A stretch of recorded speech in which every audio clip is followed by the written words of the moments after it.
Hi, everybody. This is John. I'm Johnny. We're here with the Unconditional Life. Thanks for joining us today. I want to talk to you a little bit today on this episode about accountability.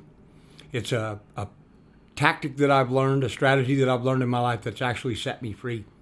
When I first learned it, I was getting sober.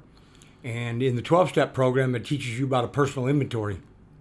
It was the first time that I actually went through my life, literally, not line item by line item, but by just the moments of my life that I had, where I had fallen short, kind of evaluating myself, and established a baseline for where I was in my life.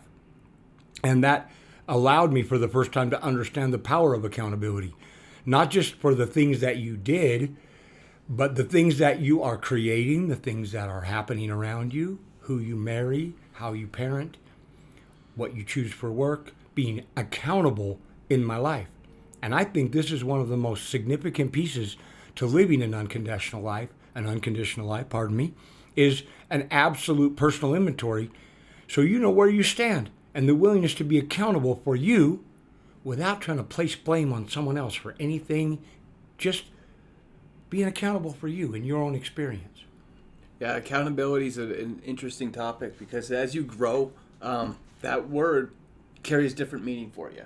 Absolutely. You know, as a kid, accountability means something different. In fact, you probably don't even know how to even instill accountability into your life at a certain age. At least I didn't until I was probably older than I should have been.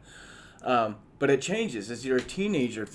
You're accountable for school. You're accountable for friends, for the things with your brothers and sisters. But as you get to be an adult, the things that you're accountable to, they carry a lot more weight. Like you're saying, your family, your kids, your work. I mean, there's a lot of things that you have going on that you need to be accountable for. And one thing I don't like about the word accountability specifically is it seems to carry a negative connotation to it a lot of times. I'm glad you brought that up. We're like, oh, I'm accountable to that. I'm responsible. But a lot of times people feel like that's in a negative way. There can be positive accountability too.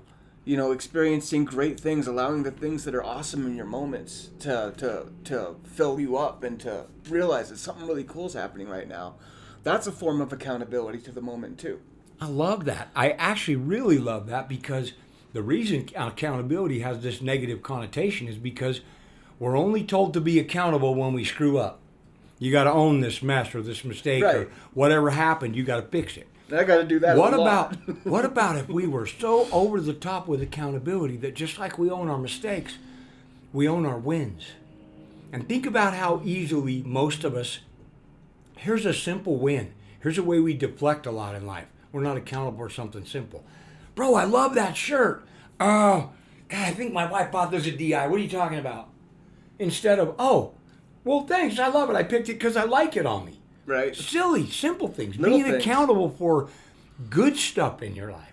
How often do you hear somebody, oh, Mom, this pie is fantastic. Oh, I just threw it together from...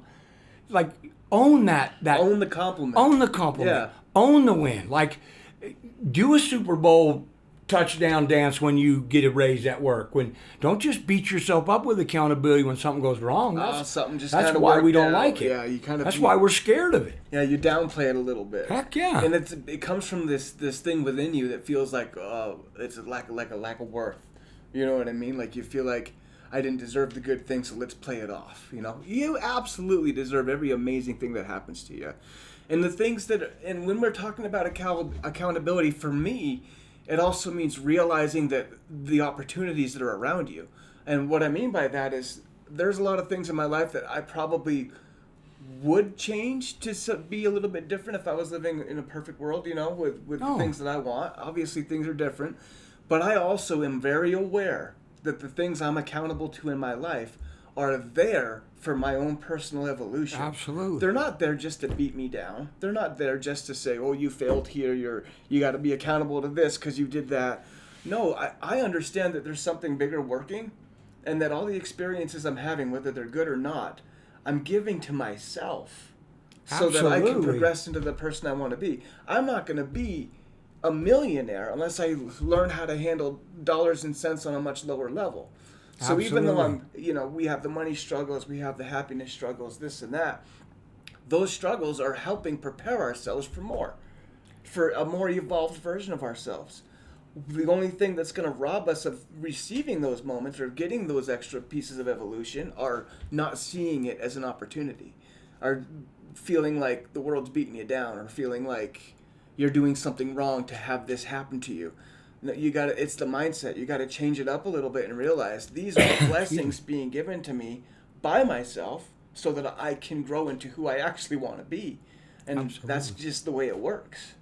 Even how about, like we were talking on the way down here, about something as simple as being accountable for our stuff. Like you can't own somebody else's problems and somebody else's headaches. We talked about that a lot on the way down here. And I love... Because we wear each other's burdens more than we need to. Oh, absolutely. Sure. Well, we have all these beliefs about if you're being a good person, I think we kind of adopt a doormat kind of tendency to take other people's stuff without, and it doesn't mean we have to rub it in their face, but if you own your own stuff, and I personally believe if you practice that, people around you will start to practice it themselves. Yeah. It's like, you come home and you've had a bad day at work and you snap at your wife, she'll snap back at you. But if you come home and you've had a bad day at work and you process your own crap on the drive or in the garage or go kick a ball or whatever it takes, you come in the house and you're sweet, guess what you're going to get back? 99 times out of 100, you're going to get sweetness back. Yeah. And if you want to live in a world that is that way, all you have to do is project it into the world. And by doing it, not by demanding it. And what we're saying, when we say don't wear each other's burdens, we're not saying don't be there for people when they need you. Oh, no, so let's say not you at come all. home from work and you do have a bad day, and you're sitting there and you know what, I had this happen. If I sit down and give you somebody to vent to, let you get it out, I can do that without having to wear it. Absolutely. I can let you let that out, help you deal with it, help you through what you're carrying, without taking it up on my shoulders. There's a difference between helping somebody and then being too involved with it, because you start to carry things that you're not supposed to be carrying. Everybody's got their own stuff to carry, and we're not saying that you don't talk about it or don't seek the help that you need, because that's what we're here own for. it. We're love. We're here to love each other and help each other through it. But don't. I'm not going to wear your bad day. Yeah, don't take ownership of somebody else's stuff. Be there, but also be your own self while you're being there, I love that. When I was, years ago, when I first was getting sober, I learned about this. I went, and I had learned the personal inventory and accountability and honesty, and we'll talk about that in another episode, but they can be together, but they don't necessarily have to be. I know some really accountable people that aren't very honest. Yeah. And I know some really honest people that aren't very accountable. It's so true. It's kind of an interesting conundrum, but I remember going golfing with an old friend of mine, and I was just in the beginning of living a sober life.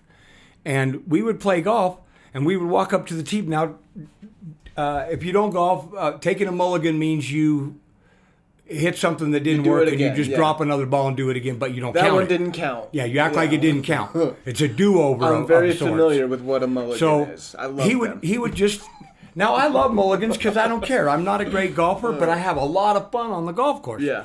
Well, he would take a mulligan all over the place. He'd kick the ball back in bounds, and then we'd get into the ninth hole, and he'd go, "I'm beating you by 3 strokes." And I'm like, I have no idea how many strokes anybody took, because we're cheating our butts off if you're talking about playing the rules. And I just realized that like golf, I use it for a metaphor in my life. If I'm not accountable for the rules that I've been here, if I'm going to play golf, now if I'm going with you and we're just going to go have a ball, but if you're going with somebody to play golf by the rules, life by the rules, and you're not accountable for the rules, how in the world do you ever know if you're improving anything? Like, accountability for me was the biggest, it was the single most thing that I adopted that allowed me to grow, because I had this personal inventory all of a sudden. And it was painful. It was painful to go through my life and realize, hey, guess what? I'm right in the middle of everything I created. like you were talking about Right. earlier. And if I don't learn these lessons, life will love me so much it will just throw me another curveball and another curveball and another one until I learn how to hit the curveball. Then we can move on. But that inventory is where my life changed because it empowered me it gave me a baseline. So I know, oh, hey, I'm working on being honest. This is where we go. I'm working on my finances. This is where we go. I'm working on how I talk to my mom, how I interact with my kids, how I interact with the world. And that's where freedom came from for me. Yep. Because once I became accountable, there were no secrets. It's kind of like accountability's a way for you to step back and take a snapshot of everything going on at once in your life. Amen. And realize and not justifying your way out of things. Realize, okay, this is like this. This is like this. Even the great things. This is like this, and I love it. Yep. But it's like giving yourself a check of where you are with all these things, so that you can know, like you said, count all your strokes. Be aware of all your strokes on the golf course, so you know what type of golfer you are. Absolutely. And it's not that you're a good golfer or a bad golfer, John. Oh, of course not. No, it has nothing to do with how good you are at the game. Unless you care about improving your golf game. Well, it's like getting mad at a third grader for not knowing long division. Absolutely. You know what I mean? It's just where you are. It's not that you're good at it or bad at it. It's just where you are. And I think accountability is taking a step back and honestly being able to say, this is where I am. Good or bad, doesn't matter. This is where I am. Absolutely. And once you realize this is where I am, now you get to make a decision on where do I go. Accountability is the engine that drives you forward. Absolutely, especially. And here's where we might get a little pushback on this. I resisted it when I learned it at first too. But accountability, real accountability, comes when you learn that nothing in your life is anybody else's fault except for yours. Yes. Everything going on in my life is my fault. Even if, okay, let's use a good example. There's lots of divorce going on in the world. Everybody wants to blame the ex. Well, guess what? Who picked them? Who decided it was a good idea to marry that person? So you got to have some onus. Everything in your life, you have ownership of. And I guarantee Everything. that relationship didn't fall apart just because of one side. I mean, there was some interaction, I'm sure, that led it to where it is. I would say very rarely is a divorce all the way one-sided. Right. And I don't want to get into divorce and marriage. That was just a real hot, I see that a lot. Accountability is an opportunity to have a personal inventory, and for me to realize if I want something different in my life, I can't blame Johnny. I can't blame my wife. I can't blame any of my children. I see people blaming Donald Trump or Joe Biden. I don't want to get political, but it's not their fault, folks. Everywhere you go, guess who's there? Every time. You. Everywhere you go. Go in the bathroom. Every time you go in the bathroom, look in that mirror. It's going to be you every time. That's the only person you have effect over. That's the only person. Yeah. And that's where freedom comes from. Yeah. From being accountable with that person. Being accountable, and that's, I believe, we'll wrap into our next thing that we're going to talk about in our next episode, I believe. But when you're accountable and you can look back and you're honest about where you are, that's another side to it. There's seeing where you are, and honesty does feed right into that, like you were talking a minute ago. Maybe not directly, but if you can be honest about where you are, then you honestly can look and see how you've created everything around you. You are living the life exactly as you imagine you are living your life. It's all mental. The things that are going on in your life are going the way they are because that's how you see them going. Absolutely. So once you can be honest with yourself and be accountable, you can start. That's the destination you need to start making changes from. If you do, you got to be accountable first. Be honest about your accountability, and that will allow you to see where you can really go from that spot. And I think this is the perfect segue into our next too. podcast. I love this idea of personal accountability, and it can be a challenge because you have to really be willing to keep score, not of anybody else. This is not about my wife. This is not about my kids. This is not about even winning about or losing. It's not even about God. This is about being personally aware of where I am. Period. It's a snapshot of John, where I am in my life, honestly, open-heartedly, without excuses, without looking for blame or fault. present. Oh, I like this. I'll celebrate this thing that I did. Ooh, I don't like this thing. We'll change that one. That's all this is. Yeah. It's not a judgment. It's not a beat up tool. It's a perspective. And you can change. When you have a perspective, you can go, oh, I don't like that. Just like in landscaping. Oh, I don't like the way that looks. You change something. But if you don't have an inventory so you look at how it looks, most of us are really good at self-deception. Yeah. And that's why accountability is so important in our lives. And that'll lead us into what we talk about next. Thank you guys so much Absolutely. for joining Thanks for us being today. here. And we'll see you again real soon. Have a beautiful day.